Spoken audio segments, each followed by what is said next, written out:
कानून घटिया होता है तो अराजकता बढ़ती है।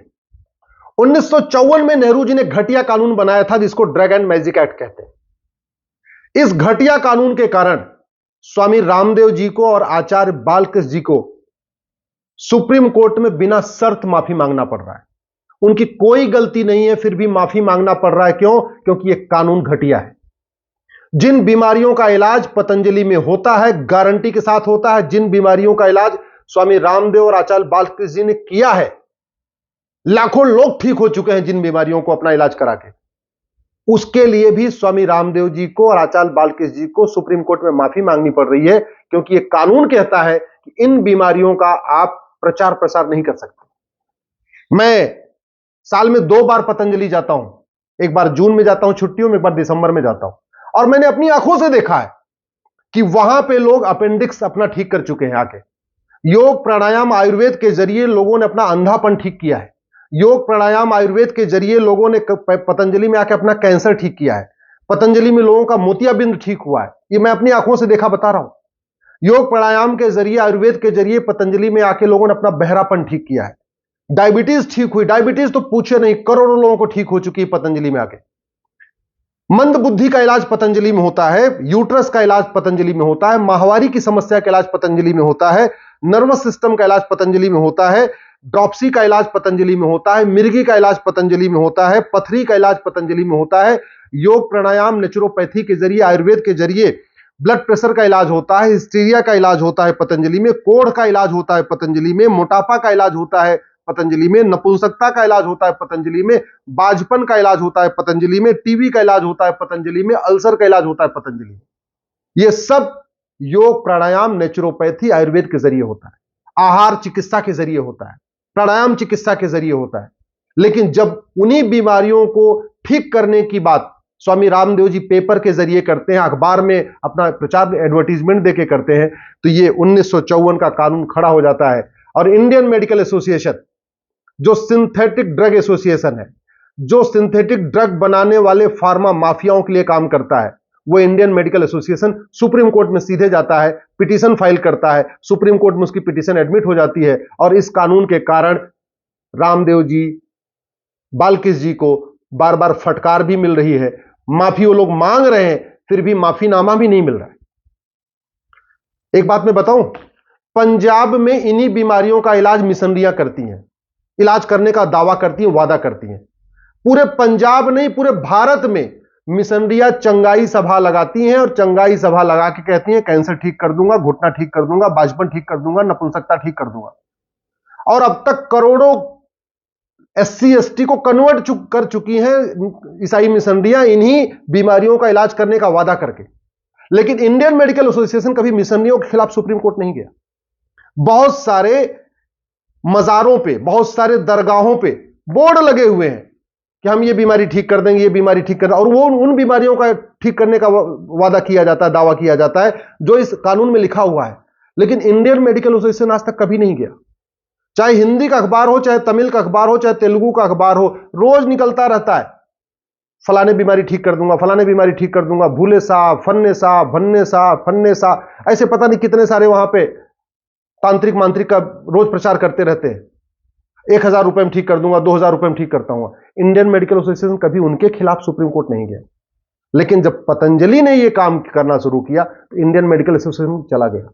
इंडियन मेडिकल एसोसिएशन की मंशा जो है मुझे इसलिए खराब लगती है कि अगर वास्तव में वो चाहता है कि किसी भी बीमारी का प्रचार प्रसार ना हो, किसी भी बीमारी का जो दवाई है उसका प्रचार प्रसार ना हो, तो उसके लिए तो सुप्रीम कोर्ट पिटीशन फाइल करना चाहिए था। उसको बताना चाहिए था कि सुलभ शौचालय में भी जगह जगह स्टिकर लगा लगा के लोग इलाज करते हैं। रेलवे के स्टेशन के आसपास जगह जगह पंपलेट लगा के कहते हैं हम बीमारी ठीक कर देंगे। मिशनरियां पूरे देश में चंगाई सभा करती हैं। बहुत सारे जिहादी संगठन है, वो जगह जगह ऐसे सभा बुलाते हैं और बीमारी का इलाज ठीक करने का दावा करते हैं और बाद में कन्वर्ट करा लेते हैं। तब तो बात समझ में आती है। लेकिन इंडियन मेडिकल एसोसिएशन केवल और केवल पतंजलि के खिलाफ गया है, इसलिए उसकी मंशा पे बहुत बड़ा सवाल खड़ा होता है। अब दूसरी बात आती है सुप्रीम कोर्ट। सुप्रीम कोर्ट इस कानून का लिटरल इंटरप्रिटेशन कर रहा है। कानून का इंटरप्रिटेशन 4 तरीके से होता है। लिटरल इंटरप्रिटेशन मतलब कानून में जो लिखा है बस उसी को पढ़ना। पर्पोजिव इंटरप्रिटेशन का मतलब कानून क्यों बनाया गया था। हार्मोनियस इंटरप्रिटेशन, कंस्ट्रक्टिव इंटरप्रिटेशन, अलग अलग तरीके से इंटरप्रिटेशन होता है। अभी तक चूंकि लिटरल इंटरप्रिटेशन हो रहा है कि भैया इस कानून में लिखा हुआ है इन 54 बीमारियों का आप प्रचार नहीं करेंगे, इन 54 बीमारियों को ठीक करने की गारंटी नहीं लेंगे, इसलिए आपने पतंजलि ने चूंकि इनका विज्ञापन दिया है तो वो गलत किया है।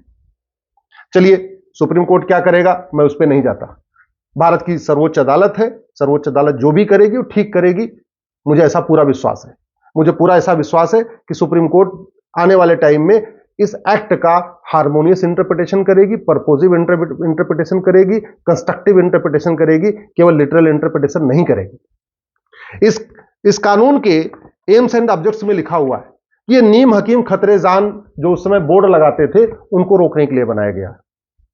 तो पतंजलि कोई नीम हकीम से तो नहीं चलती, पतंजलि में तो पूरा रिसर्च सेंटर है, दुनिया का सबसे बड़ा आयुर्वेद का रिसर्च सेंटर पतंजलि में है। तो इसलिए पतंजलि में कोई नीम हकीम तो काम करते नहीं।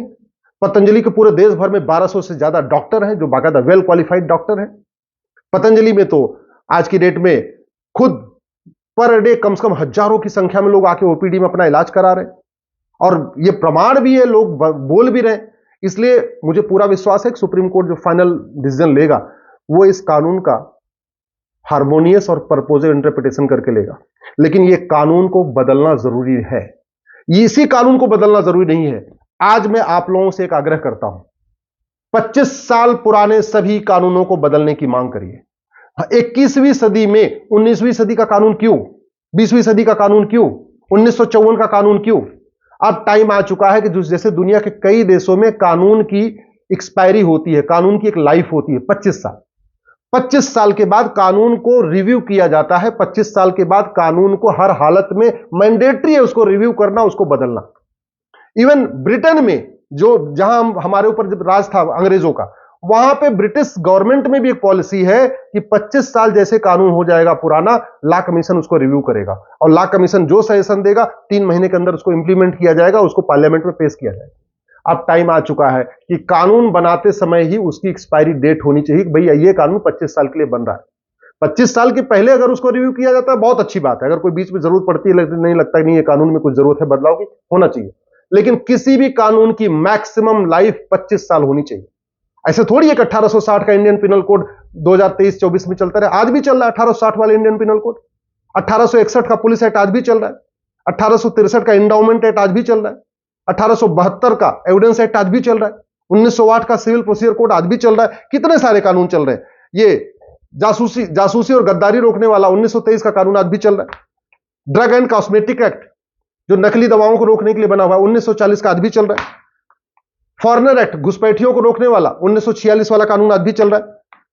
मिलावटखोरी के खिलाफ जो कानून है 1954 वाला आज भी चल रहा है। सिटीजनशिप एक्ट 1955 वाला चल रहा है। क्यों? कानून घटिया इसलिए आज तक लाखों घुसपैठियों को नागरिकता मिल गई, किसी एक जासूस, गद्दार, मक्कार, देशद्रोही की नागरिकता खत्म नहीं। क्यों? क्योंकि 1955 वाला कानून चल रहा है। पासपोर्ट एक्ट 1967 वाला चल रहा है। क्यों भैया? ये अनलॉफुल एक्टिविटी 1967 वाला कानून चल रहा है। प्रिवेंशन ऑफ करप्शन एक्ट 1988 चल रहा है। 2G घोटाला हुआ, कॉमनवेल्थ घोटाला हुआ, कोयला घोटाला हुआ, ना आज तक किसी भ्रष्टाचारी के 100% प्रॉपर्टी जब्त हुई, ना किसी की नागरिकता खत्म हुई, ना जीवन कारावास फांसी हुआ। क्यों? क्योंकि कानून घटिया, 1988 वाला कानून वहां घटिया है।